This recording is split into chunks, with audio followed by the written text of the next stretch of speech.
Give me my share. Man, I've been meaning to do this video for a while.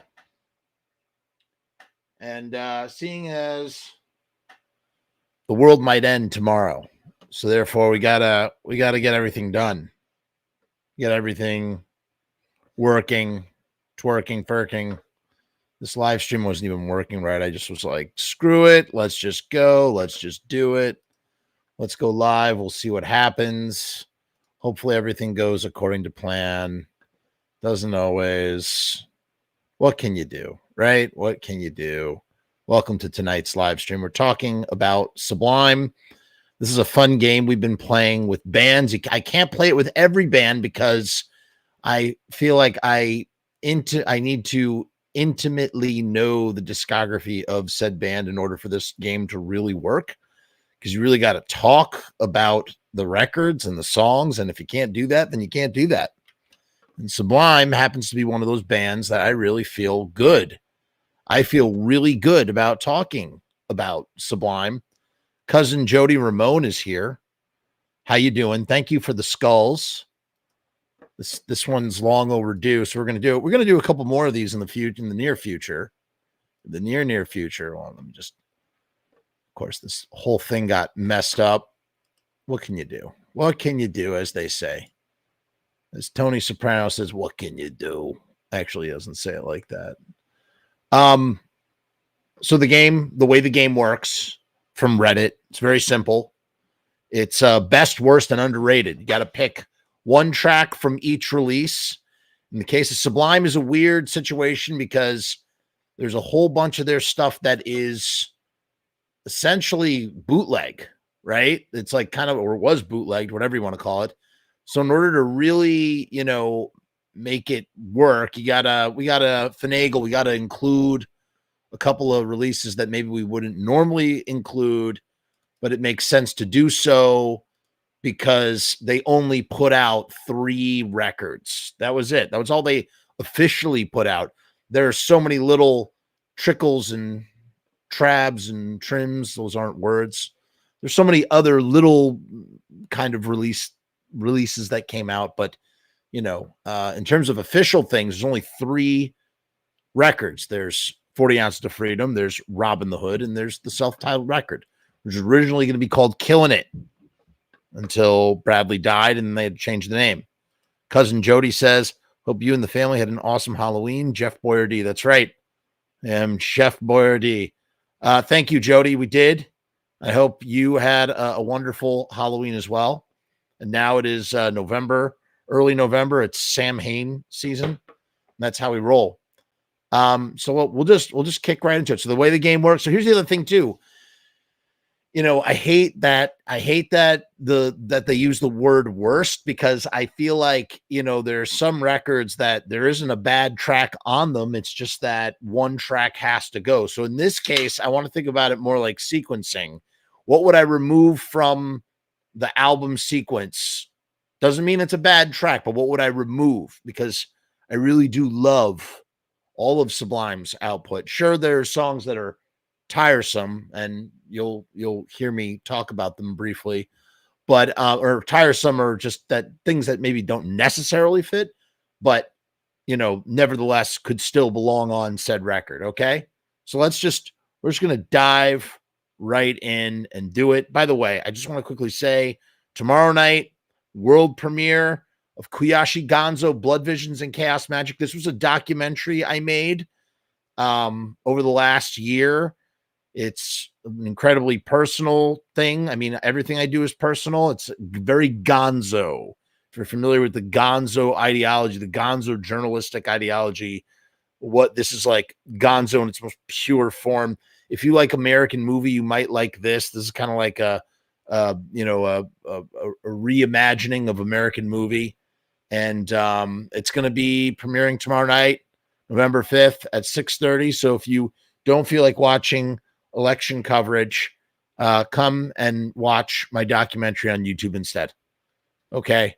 Very quickly, before we jump onto this band tier list, I just want to say Riot Stickers is the sponsor of our channel. If you need stickers, go to riotstickers.com. If you want a sticker in the shape of the Sublime sun, and hopefully you won't get sued in doing it. You can get it done with Riot stickers. They do die cut stickers. That's stickers that are made with a computer guided scalpel.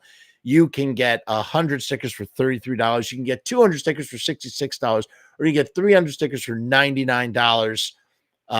Free shipping. You can't go wrong with that deal. Let's listen to the theme song and we will jump right in. We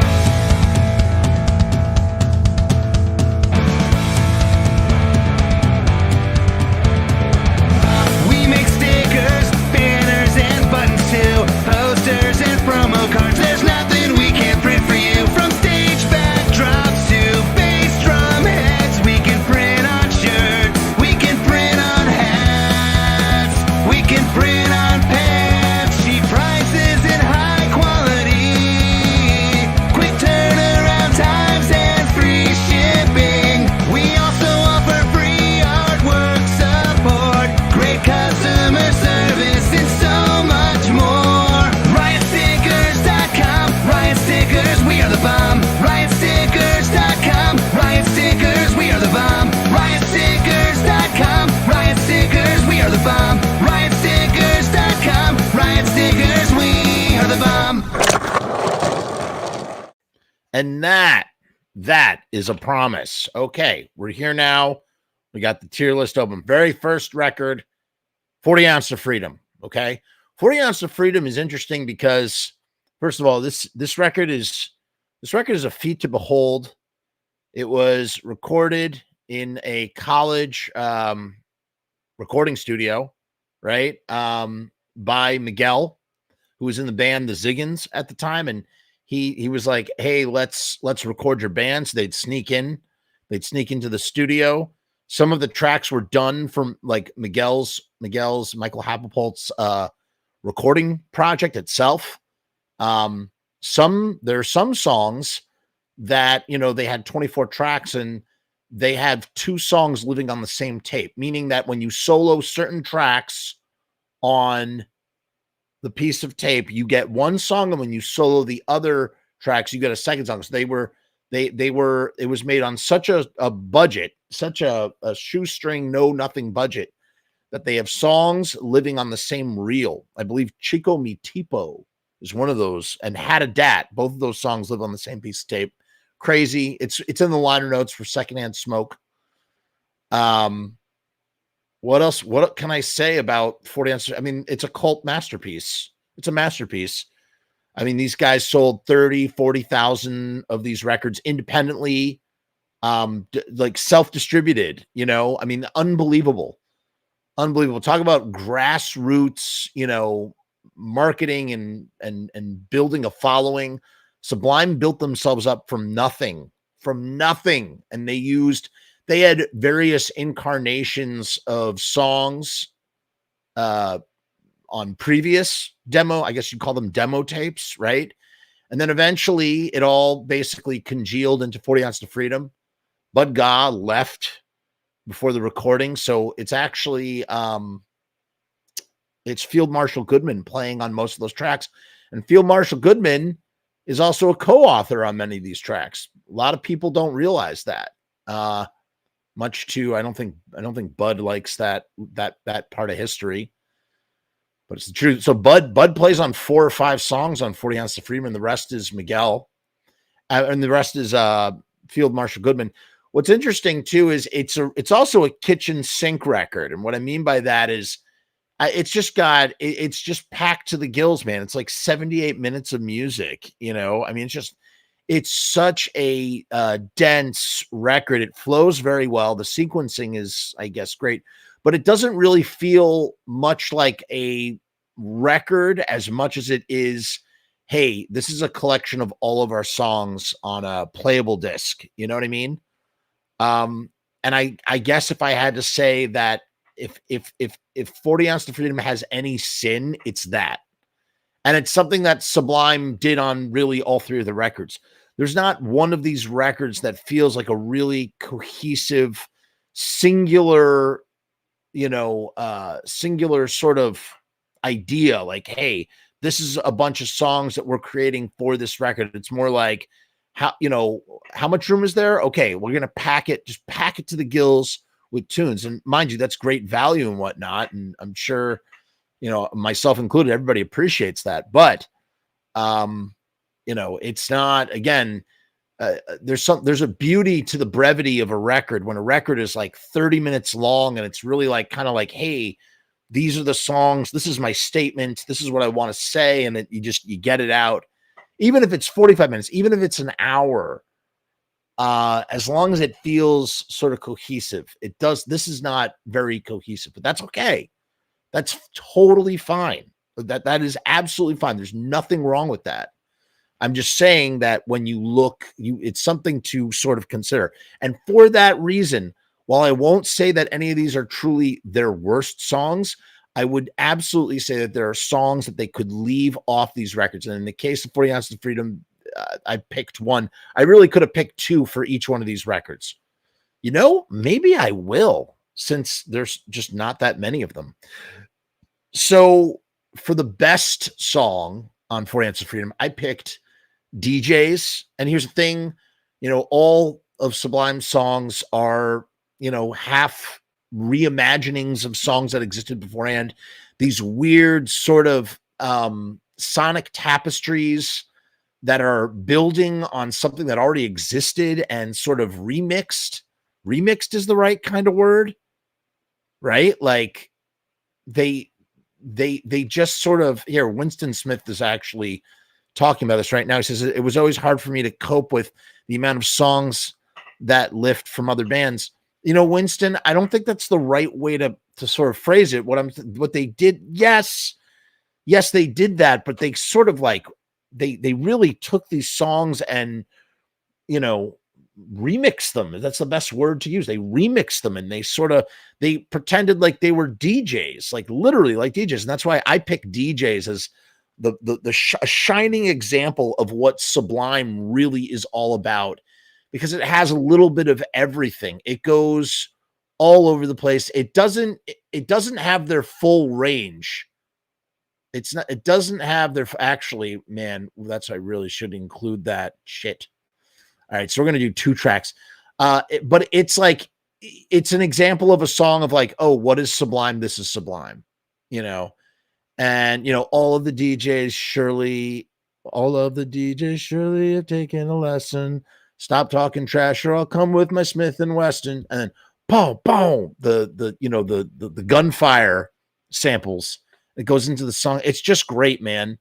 And God, what is it a partial cover of? I'm trying to remember that part right there.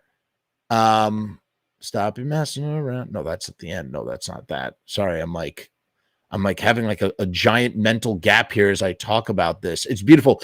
But the stone that the builder refused shall be the head cornerstone. That's from a Bob Marley song. They're just like taking a bunch of stuff. Oh, maybe it's no, it's not Just Ice. Took a big split of the good sense of me. Yeah, it is. So the beginning of that beginning part is actually from a rapper called Just Ice that Sublime, that Brad was obsessed with. All of the DJs surely have taken a lesson, like that. So they made that the beginning of the song. It's great, man. It's just a wonderful track. And if you ever hear him, there's a somewhere on YouTube you can hear him playing it live, and he's got Miguel on guitar. It's great. Kelly's on drums with Eric, of course. I freaking love DJs. And then the other track, I'm going to pick 2 tracks. I'm going off the cuff here. I'm picking 2 tracks. I only have one picked for each one. The second track that I'm going to pick, yeah, right, it is Specials. It's A Message to Rudy. Thank you. A Message to Rudy. Stop your messing around. Oh, better think of your future, or you'll wind up in jail. It is. It's Specials. Thank you. The second track I'm going to pick is Bad Fish, which is an entirely original composition by Brad. There were very few original whole songs that Sublime did. Everything came from something else in some way, shape, or form. It is kind of mind-boggling when you think about it. But it was never, I don't think it was ever done in a malevolent, malicious kind of way. It was never done where they're trying to take credit for it. these guys proudly wore their influences on their sleeve. So in that way, they kind of beautifully sort of take music, they make it their own and transform it in wonderful, magical ways. So I'm going to include it's just a beautiful, sad song, Bad Fish. It's a song from the heart. It's about addiction. It's a beautiful metaphor. I really don't know what else to say about it. It's just beautiful. It's a song that really makes you feel like you are swimming with whales underneath crystal clear blue water, warm ocean water. It gives me a beautiful feeling to listen to it, even though it is about very sad material, and it's deep down, it's some kind of cry for help. So for songs I would leave off the record, I'm picking a second one that I didn't initially pick. The first one is, no offense to Jack Manis, whatever his name is, from Long Beach Dub All Stars. I'm taking off Rivers of Babylon. This is a cover. There's nothing wrong with this track at all. There's nothing wrong. It's glorious. I love it. It's just like, again, there's 78 or 72 minutes of music. Something's got to get cut. This is what I'm cutting. Okay. I'm cutting Rivers of Babylon. And you know what else I'm going to cut? Fuck. I was going to, I changed my mind. What else am I cutting? I'm going to cut shit. Let me get out the thing. All right. We're deviating a little bit here. Hold on 1 second. I was going to cut the thank you dub, or the thanks track, but the thanks track is actually like super awesome. Growing up listening to the thanks track, like, always really sort of made my imagination flow, because it was like, whoa, what, like I could just like picture, I was trying to imagine everything that Miguel is talking about in the thanks track. And I can't cut that. So that stays. What else would I cut?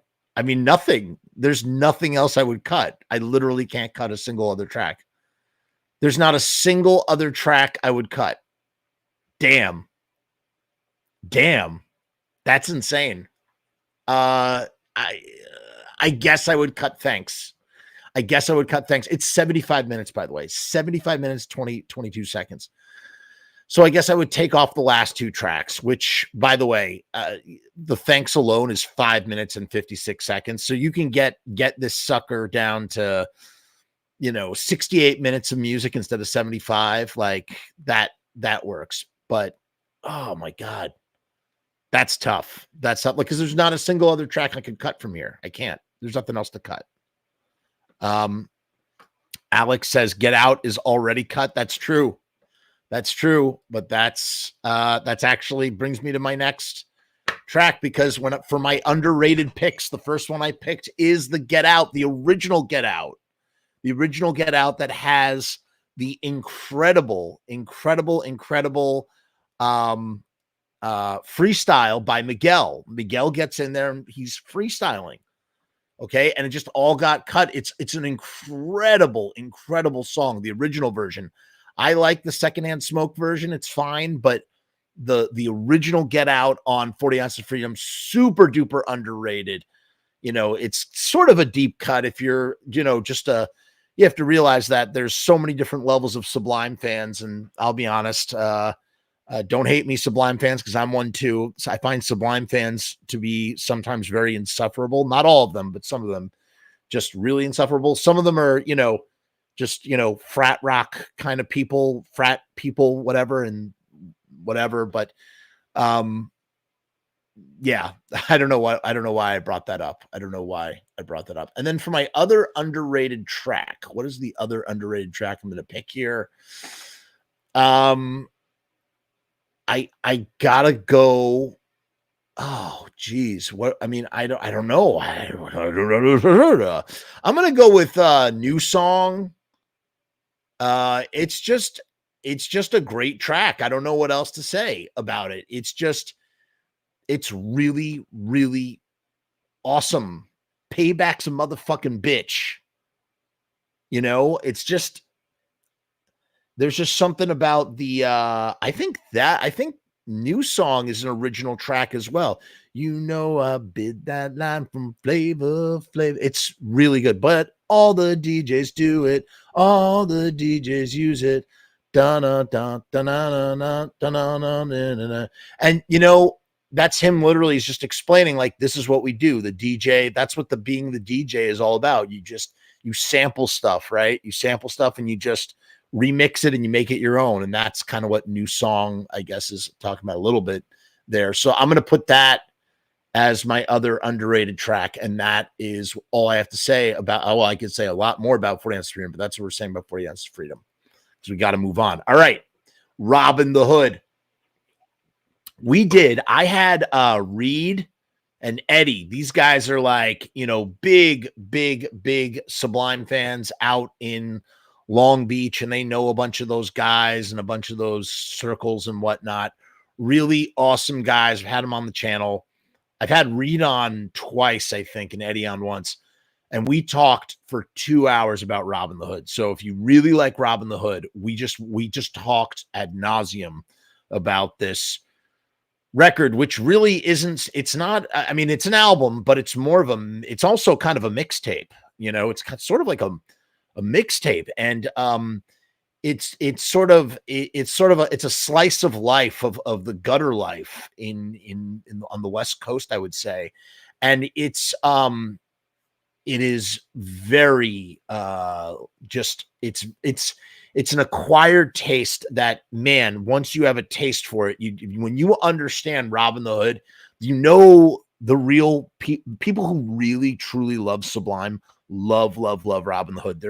If someone says, oh my God, Robbin the Hood, and they want to like skip over it, like, anybody who can listen to the I don't care too much for reggae dub and appreciate like what sort of mentality, like what level those guys were on when they were making that, like that's someone who really appreciates and loves Sublime for what they were. Winston says their fans are almost completely different than the Misfit fans. I've said in the past, it's kind of funny, the fandom, Misfits fans can be very insufferable as well. No offense, Misfits fans. I am a Misfit fan too. Misfits fans can also be insufferable. That's the kind of funny thing, is that they're both like that. They both on both sides of the coin. They're two different, East Coast and West Coast. It's kind of funny. What else was I about to say about Robbin the Hood? I was going to say, yeah, it's a dense record. It's full of so many little snippets. Brad was living in crack houses and abandoned buildings when he recorded it. And we talked all about his recording method, and Miguel would have to like set up the studio for him. And then what's his face would come in there. And, you know, again, in the same way that there's lots and lots of samples on 40 Ounces of Freedom, and the samples come from, you know, what Brad was sort of soaking up from the hip hop music that he was listening to. And Robbin the Hood just takes it to the next level. Yeah, see, Jody understands. We definitely can be insufferable. He understands. Jody, I'm glad you know what I'm referring to. The samples are off the chain for Robbin the Hood in the best way possible. And it was really hard to sort of decide what is what. I'm about to pick some more. So obviously, I think the absolute best that Robbin the Hood has to offer is Saw Red. It's just a shining track. It is a half cover of Barrington Levy's She Is Mine. And it's also a duet with Gwen Stefani from No Doubt. And it's the best, man. If you were like, you know, if you're of the Napster generation around 2000, 2001, and you're just getting into Sublime, you're part of that like second wave of like kids like discovering Sublime, you download like a file that says Saw Red with No Doubt or whatever, and you're like, whoa, what is this? This is so cool. And yeah, it's great. And the other track I'm going to say that's just like a shining, just like the best. I mean, it's not the best, but it's the best. Is probably, you know, you could say STP. You could go with greatest hits. I'm gonna go with STP. So STP and Saw Red, just the best. And obviously, it's a coin toss between that and greatest hits. Greatest hits and STP really do go hand in hand, but I'm just picking one over the other. And the end of STP has "I Second That Emotion" by Smokey Robinson. You know, baby, baby, you wanna give me kisses sweet, only for a night with no repeat. Baby, you want to leave and never go, but a taste of honey is worse than none at all. It's just like Brad would just like take something from somewhere and then just tack it on at the end. He did the same thing with DJs, you know. It's just it's amazing. It's friggin' amazing, man. It's just friggin' amazing. Now, in terms of like what I would cut from this record, I mean, like nothing. I would cut nothing. There's nothing that you could get me to cut, you know?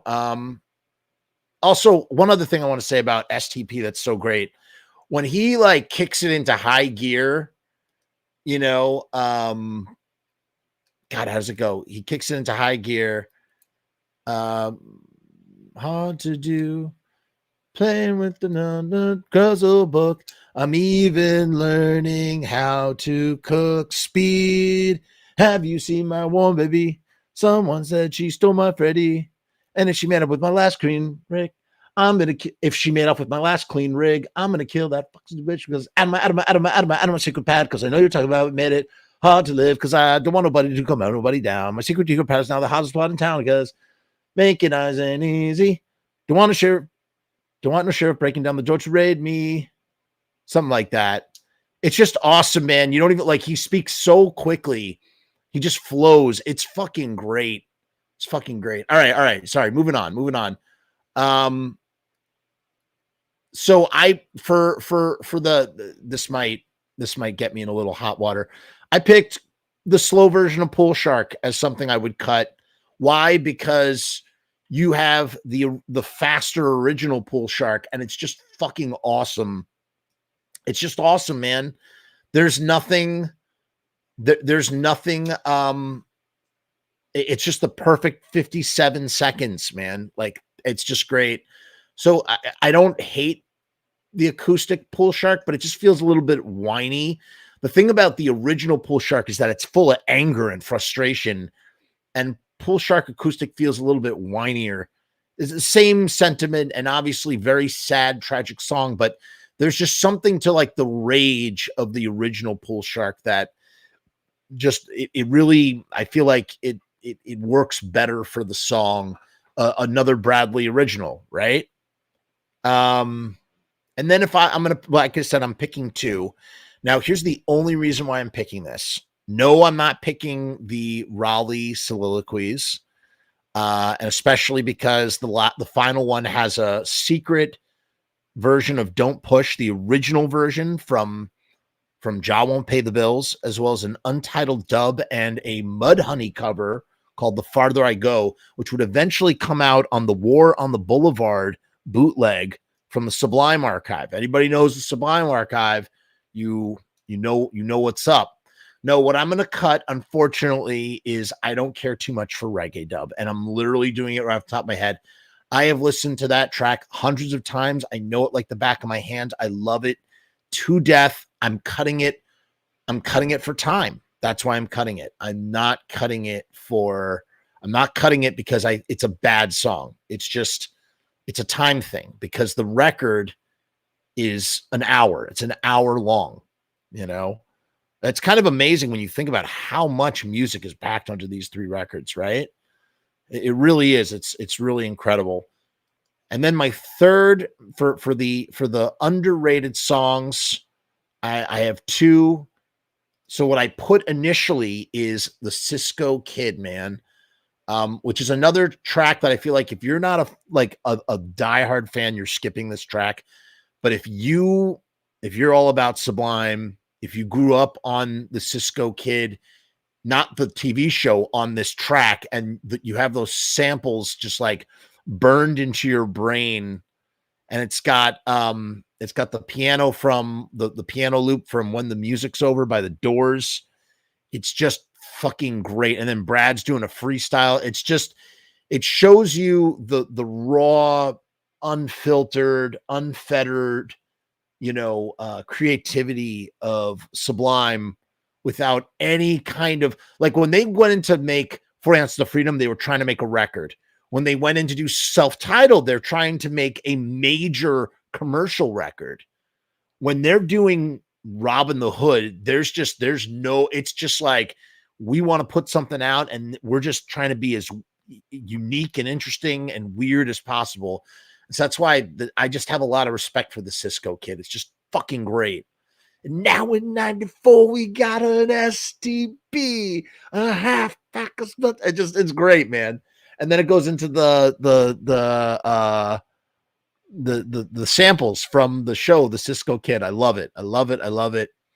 The other track I'm going to pick for underrated is Freeway Time in LA County Jail. This is a beautiful, beautiful song.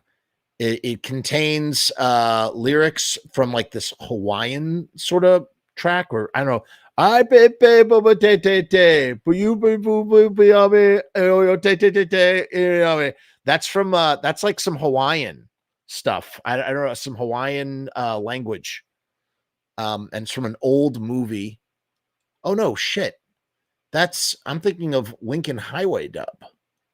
That's Lincoln Highway Dub. In any case, Freeway Time in LA County Jail, I think, is autobiographical. It's about Brad. Brad did have to, he was in an orange jumpsuit picking up trash on the side of the highway. And I think that, he wrote that based on that experience. And it's just a beautiful lyric with beautiful imagery about, being in jail and just wishing that you were free.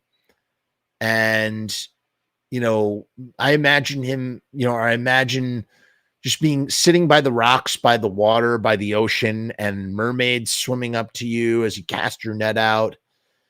It's just a beautiful, beautiful sort of country style ballad, and Brad had a lot of that kind of stuff in him. And it's evident in the songs, a lot of Bukowski.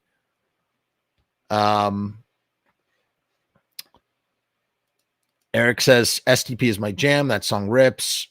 Jody says 1996 is my all-time favorite sequence in an album, basically. Santeria into Seed, into Jailhouse, into Pawn Shop. Man, I could not agree more. That is a beautiful, beautiful sequenced progression. I love it. I love it. I love it. I love it. I love everything about it. Yeah, Freeway Time on the freeway in the county where the sun don't shine. I feel about the man outside myself. Beauty's creep, and in this cell, all I do is think, and I dream that I'm free. And back on the reef where I throw my net out into the sea, and all the fine highness come swimming to me. They hold me and they promise me. It's just, there's just something so beautiful about it, man. And there's something so sad about it too, like feeling trapped and like escaping to some other place that you've imagined in your mind using that song. Beautiful, beautiful, beautiful, beautiful. So that's what's up with Robbin the Hood. Robbin the Hood. Moving on. Okay, we're on to Self-Titled.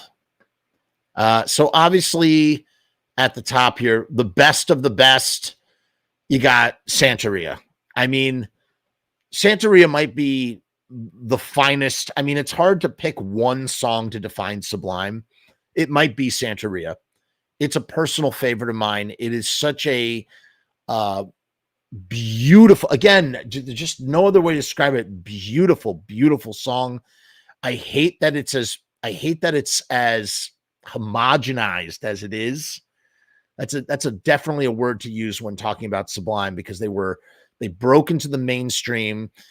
They really do follow in the footsteps of Nirvana in that kind of way, where it was this tiny underground thing that exploded across the country and was suddenly all over the radio. And, suddenly every, bar in Oklahoma is singing, Santeria. And it's kind of gross, but at the same time, it's like the song is so amazing and beautiful that it still transcends that. Like it transcends that, all that. Jody agrees here. He says, I love that song so much. I don't care if people view it as the mother of Sublime per se. I would say that What I Got is the mother of Sublime, kind of. But Santeria, you could say that for Santeria too, unfortunately. It's just a beautiful song. It's a reworking of Eric Wilson music. So originally it's Lincoln Highway dub on, and that's the I'm a man,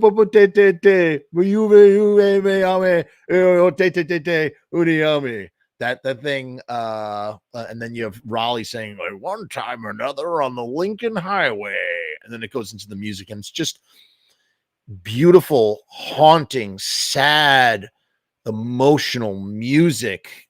And he's talking about my soul will have to wait, and he's singing about, again, he would sing about this melodrama about, just something that Charles Bukowski would have written about, domestic disturbances and, people of the street. I don't know how else to describe it. Santeria is beautiful, beautiful friggin' song. And, just singing my soul will have to wait. My God. Oof, what a line. The other track I'm going to include for the best, ready for this? I mean, the reality is Jody is right.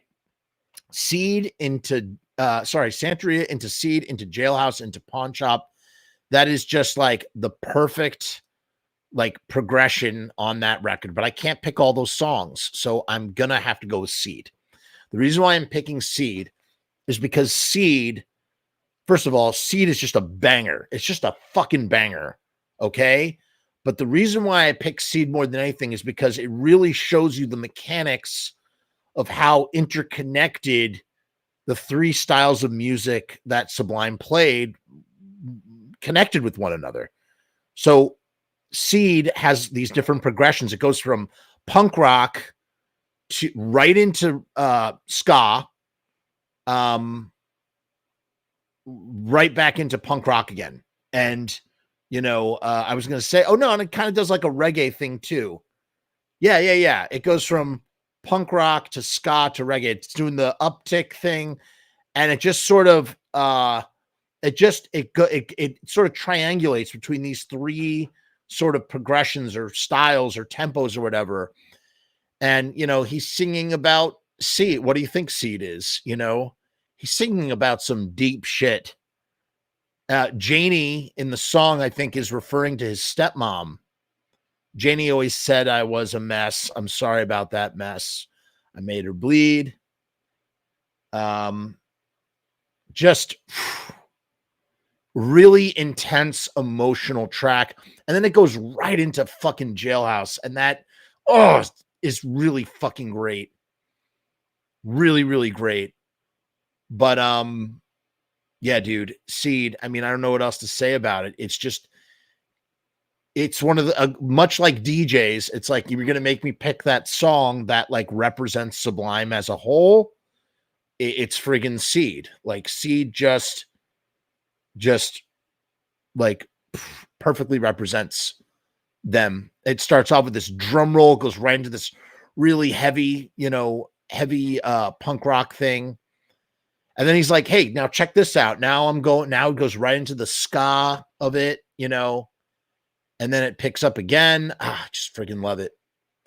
So for the track, so I think what I would remove from the self-titled record altogether, banish it from the earth. I am so infuriated. I'll be honest, I'm infuriated by this this track, but there it is. It's there. What can you do? I honestly, I'm not going to pick a second track because I think that this record is you could not remove another song from this record. The only song I would remove is the reprise of What I Got, because What I Got is already kind of an insufferable song. And that, like, the idea of like there being a reprise, and it's just such a, oh God, I hate it. I really hate the reprise to What I Got. I don't know what else to say. I just hate it. I hate its like dopey sentimentality. I just want to punch it in the face. I just really dislike it. I would love for Caress Me Down to go right into Doin Time. I'd be totally fine with that. That would be okay with me. I suppose there's I could remove another track from this record. I'm not going to. I'm just not going to, but I could. I could if I really wanted to. Alex is blowing my mind right now. Alex says, wasn't there a rumor that there were 10 different versions of Seed? There might be. And I got to tell you, I would love to hear all 10 versions. Nothing would make me happier. And yeah, that would be amazing. Apparently, I didn't realize Paddle Out was co-written by Miguel. So Miguel does have a songwriting credit on Self-Titled, which, you know, hopefully the publishing or the royalties or whatever went to him, because even to be credited for one song on a record that sold millions, it's pretty good. It's pretty good. I know they didn't cash out for some time, but still, it's pretty good. Shit.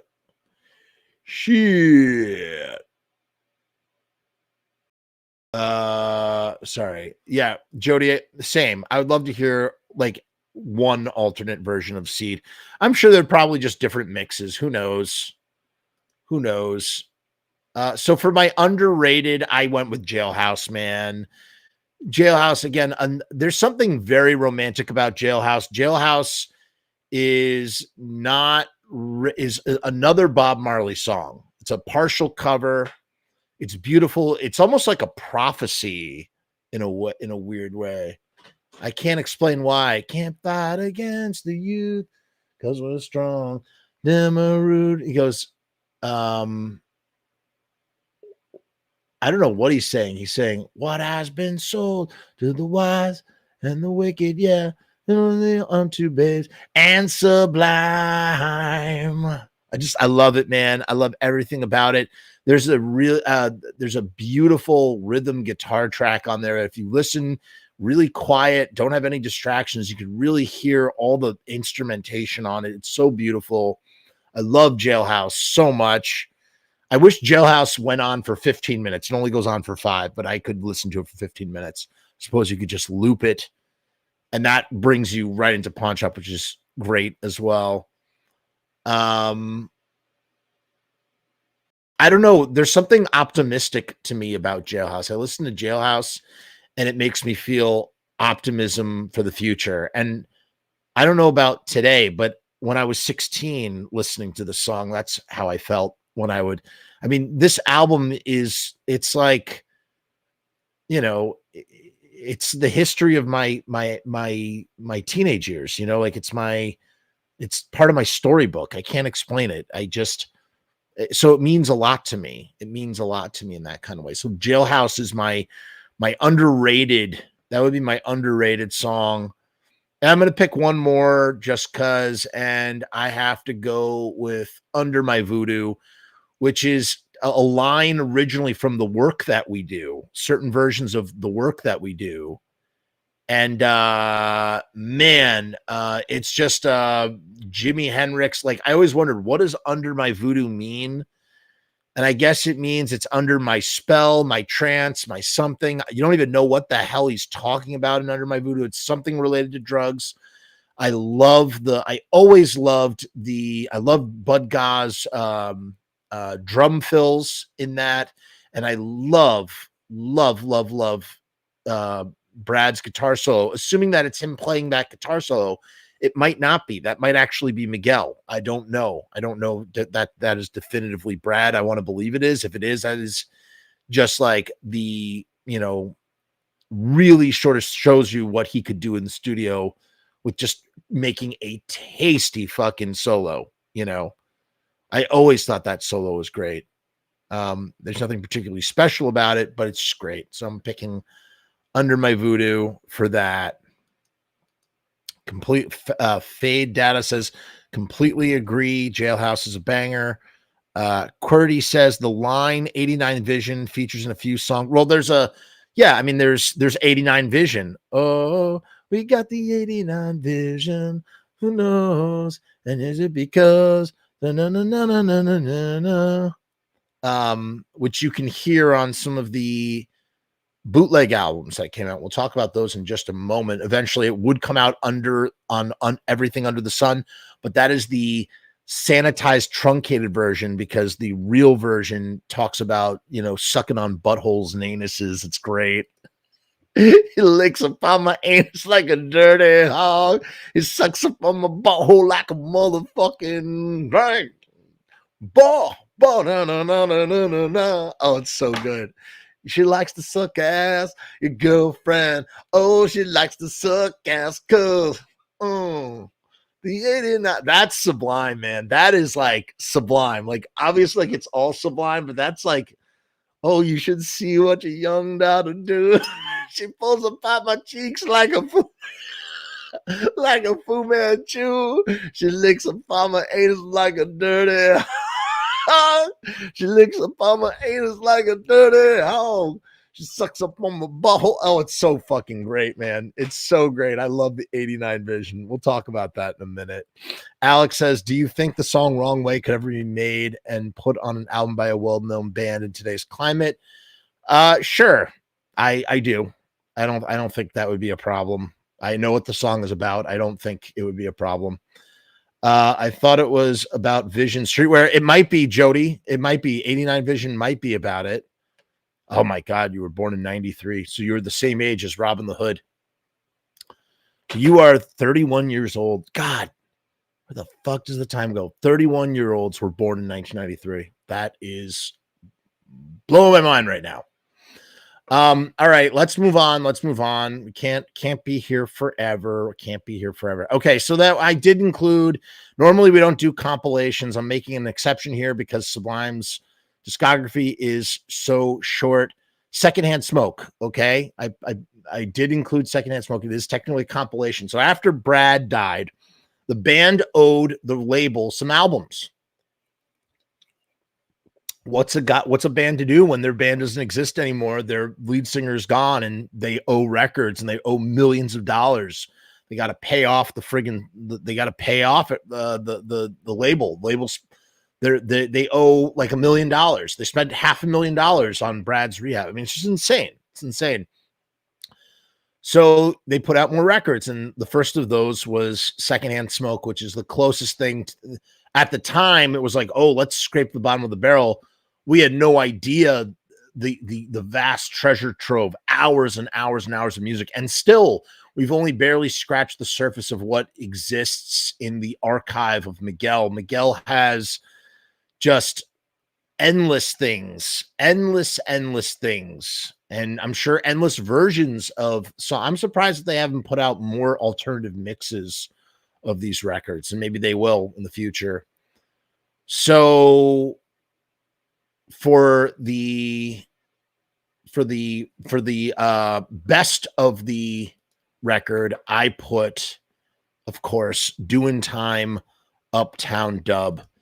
It is such a good version of Doin Time. Now it's Doin Time, Uptown Dub is also the same rhythm, as they call it, as what was used for One Step Beyond, which was originally by Prince Buster, and then Madness did their own version that they're really famous for.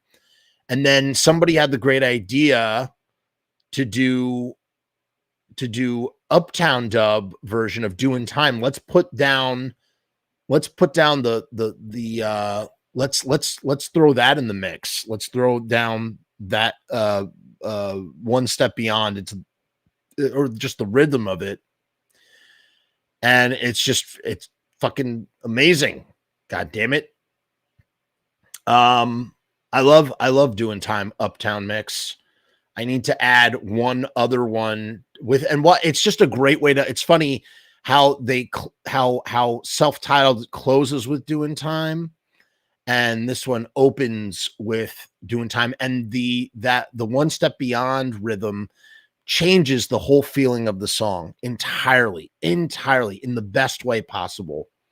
It just goes to show you how you can change you could take the same song, you can change the tone and turn it into something else entirely. For the second song, I'm going to go with New Realization, which apparently is a demo.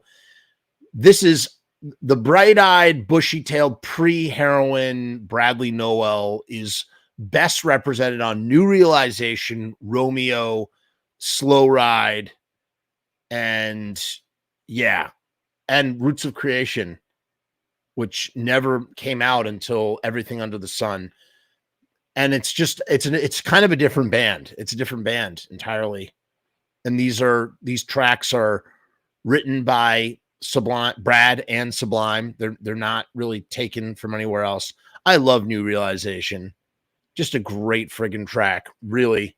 The time has come to reach a new realization between me and you. Dun, dun, dun, dun, dun, dun, dun, dun. It's just great. It's great. There's so much, Brad has so much confidence. I mean, he always had confidence in whatever he was singing, but there's something wonderful in New Realization. For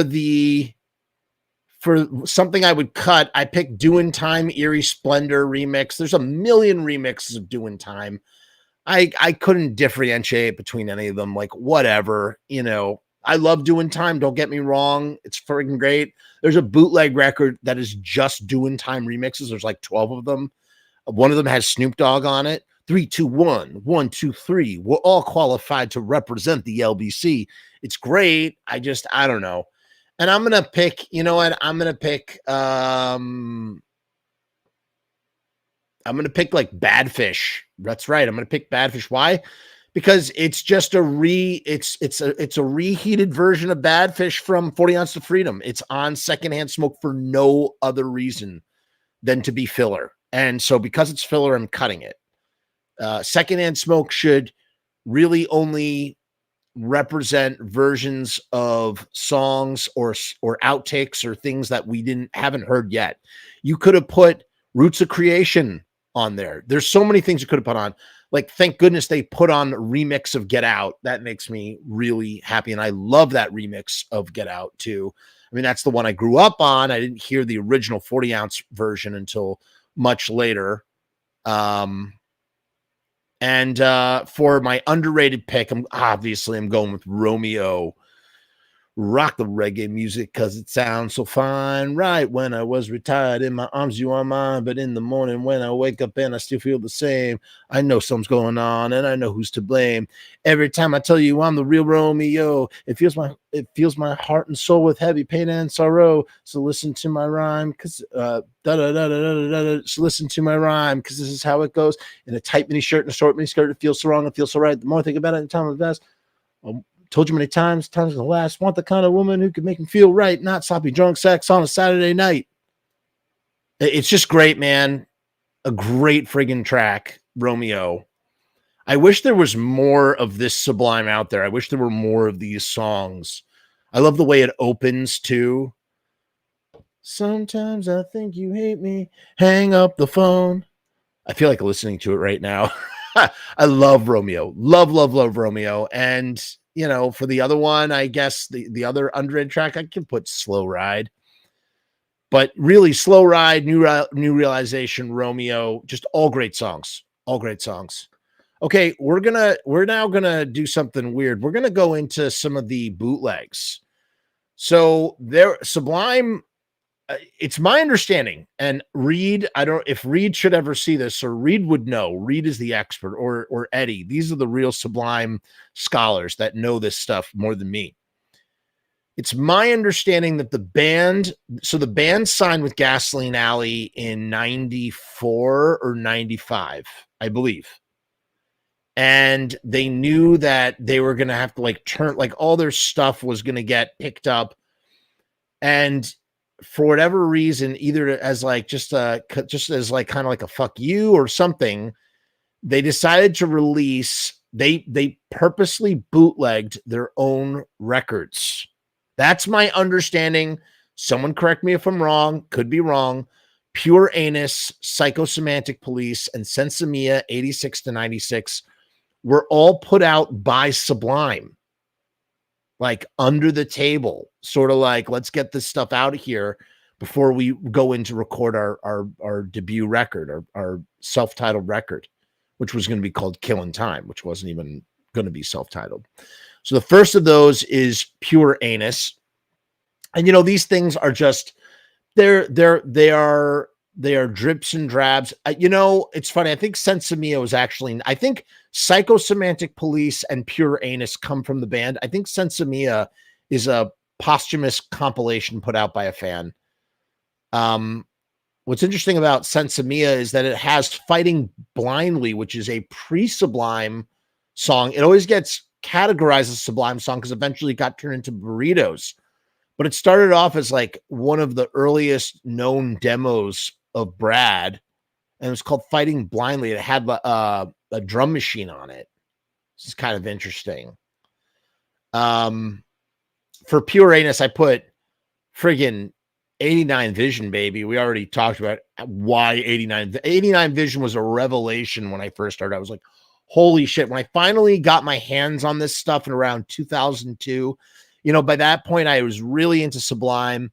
I had explored those 3 albums that were available commercially to their core.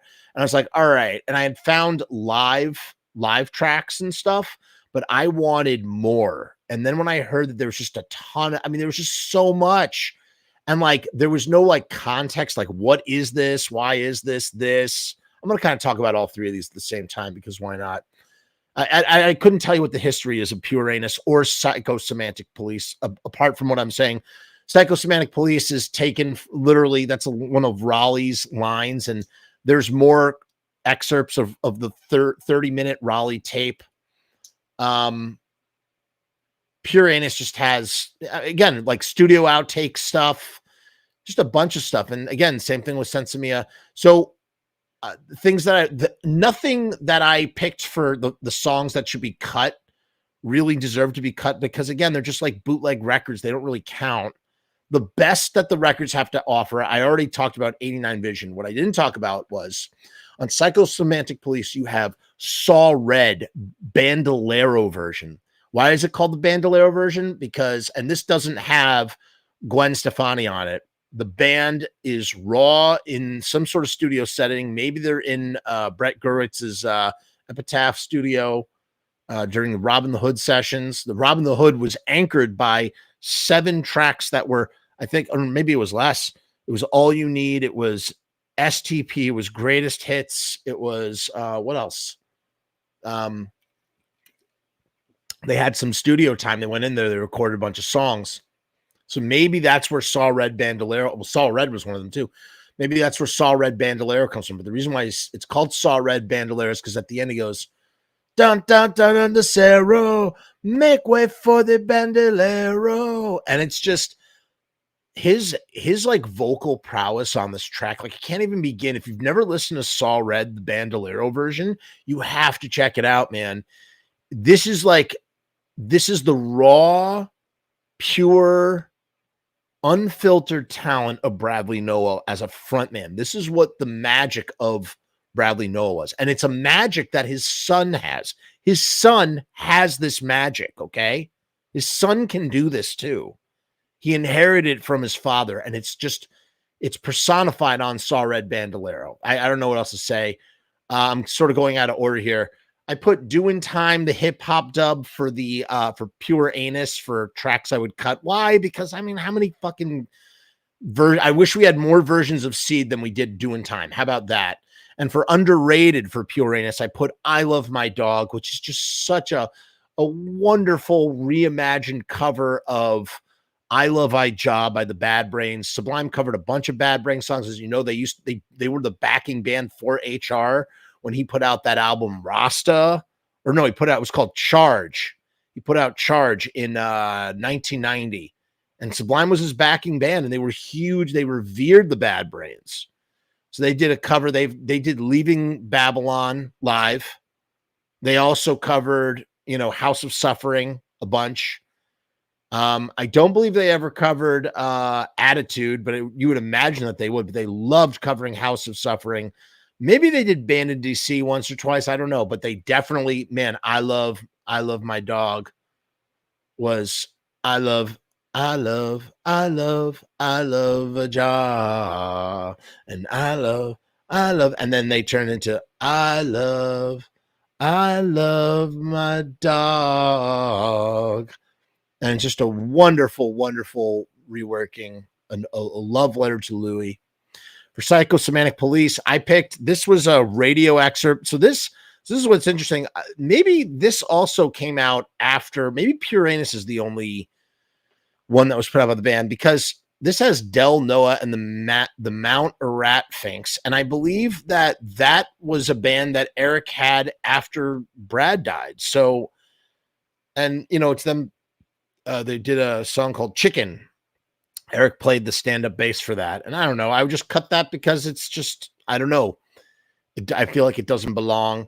And then for an underrated track, for the longest time when I first had heard this, I wasn't even sure if it was actually a Sublime track. So I was like, what? There's like this complete like studio outtake thing called Pass Me the Laser Beam, which is also a cover. And I don't know what I like about it so much. I just like it. It's something I always listened to growing up, and Pass Me the Laser Beam. I just thought it was really underrated. For Sensimia, one of the best songs. It was a B-side on the Badfish EP, Roots of Creation. I heard this song. I was like, oh my God. This is bright-eyed, bushy-tailed Brad before heroin took over in 92. Roots of Creation, I don't know how to describe it. It just has that beautiful early Sublime sound. It fits right in with Romeo and New Realization and Slow Ride and all those songs. That's the kind of caliber it is. And it's just wonderful. Brad is once again doing his like sort of freestyle, like thing, whatever it is. I think Roots of Creation is a cover, partial cover. I don't know. I picked Trenchtown Rock as the track I would cut. Why? I don't know. I'm not a big fan of Sublime's version of Trenchtown Rock. I don't know. I feel like it's kind of like, again, it reminds me of like sorority sisters in, like Nebraska at a bar going like, oh my God, I love that song. Hit me with music. Brutalize me with music. Like, I don't know. It just doesn't work for me, man. And then for underrated, I picked Slow Ride because it's fucking awesome. What else can I say? It's fucking Slow Ride, man. She takes her time when it's time to get her ready. Don't always answer her way. Always leaves me waiting by the phone. She told me more than once to take it slow, and I said okay. But lately I've been sleeping all alone. I mean, just great fucking, Brad really could write a song. And you know what's interesting? I wonder, the more drugs he got into, the more he seemed to sort of just pluck things out and try and remix them and stuff. And I wonder if maybe his like songwriting creativity was affected. At the end of the day, the song Eben was stolen from a guy named Eben Sterling that Brad went to college with. This guy did not get any kind of credit for writing Eben. It was not Brad's song. But Brad reworked it, mind you. He really reworked it. He transformed it again. It doesn't excuse he really lifted that song. It's just interesting. I wonder if his sort of, there's some people that like can come up with ideas, and there's some people that are really good to bounce ideas off of. And I feel like a lot of what Sublime did was like, here's an original idea that I didn't come up with, but throw it against me. I'm going to bounce it off in this really interesting way. So I don't know. But that's the show for tonight. That's the show. We'll be back. We're going to do a second Pixies version because now the new record is out. I'm going to listen to it. I'm going to do a tier list for that. And what else? I wanted to do the Stooges for sure. We're going to do the Stooges at some point. But that's it. That's all I got. Thanks for joining me. Peace. Hair grease. Tune in tomorrow night, the premiere of my brand new documentary. Please watch my documentary. Please. No, seriously, I need likes, comments. I want to really boost this fucker up in the algorithm. I expect everybody to go on there. Go now. It's called Kuyashi Gonzo. Okay. Shut the fuck up. Eric is saying that NoFX sued Sublime over Seed. I don't believe it. I don't believe it. I'm Googling that right now. Hold on a second. What? There's no way. What? What? Oh my God. I like their song Seed because it's an utter and complete ripoff of the NoFX song Lori Myers. Oh my God. I have never heard that. I've never listened to the song. I've never listened to the song. Oh my God. Eric says Fat Mike bragged about it on stage at their last show. Dude, we were just talking about how much we love Seed. Oh my God. It's not. Oh my God. I've never listened to Lori Myers. Has anybody else made the connection that the first line of Lori Myers and Seed by Sublime are almost identical rhythmic? I mean, I could hear a Fat Mike inflection, but is it just now? Hold on, we got to listen to it. I'm going to listen to this real quick. I can't get over this. Here, let's see if we can find a live version that won't get me demonetized. Hold on. Lori Myers, NoFX. Let's see if did they play it at the last show? Yeah, it looks like they did. Let's see here. No. Nope. But they did play it at the show that I saw. Okay, so they played it at the show that I was at. I went to the last New York NoFX show, and they played it. So let's. Oh, right. Okay. Here, we're gonna play this quick. Let me share this on my screen. Let's really add some headphones for this. Hold on. Just a moment. Oh, so annoyed to learn this. This is insane. I need to hear for myself. I must know the truth. First, let's see what here, how I discovered Sublime. Let's see here. Seed. I love listening to Same in the End. Seed. Wait, no. Hold on. Oh my God. I think Seed and Same in the End are great songs. I love Same in the End. But I don't see anything about. Oh, here it is.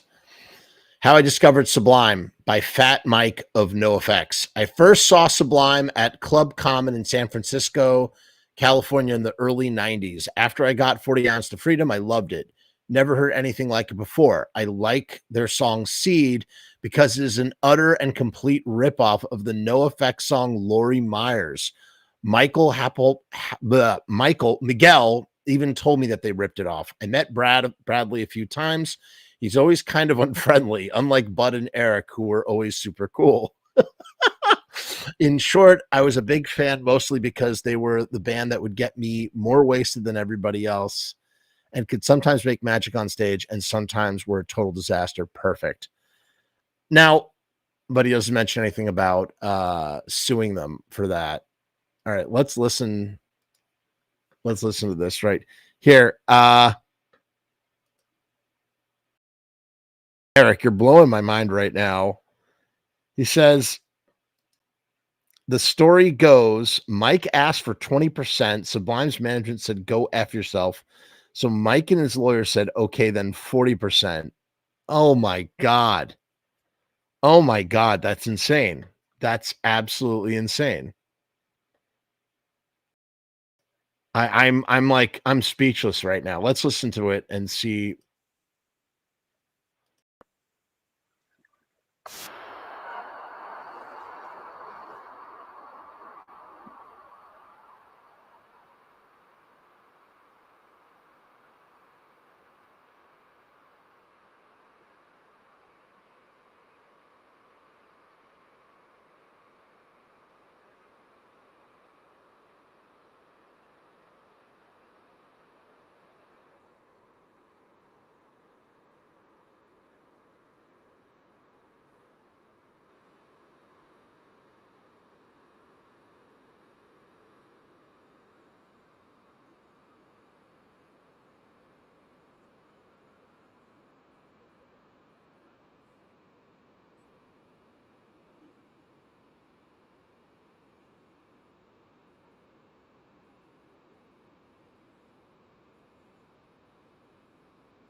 All right, I'm here. I am flat out saying that is bullshit, man. I'm sorry.